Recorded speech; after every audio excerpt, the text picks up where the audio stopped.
Lolo, naging dilaw na ang mga palay.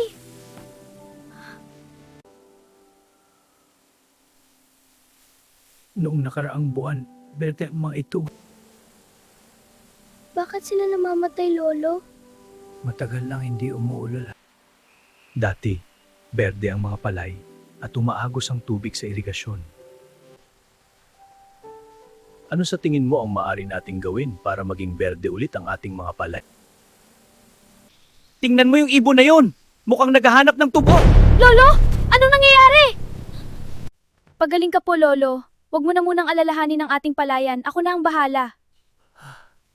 Panggatong! Bili na po kayo ng panggatong upang makabili na din po ako ng solar water pump para sa aming natutuyong palayan. Tingnan mo, Lolo. May pambili na tayong water pump ka. Donation niya raw.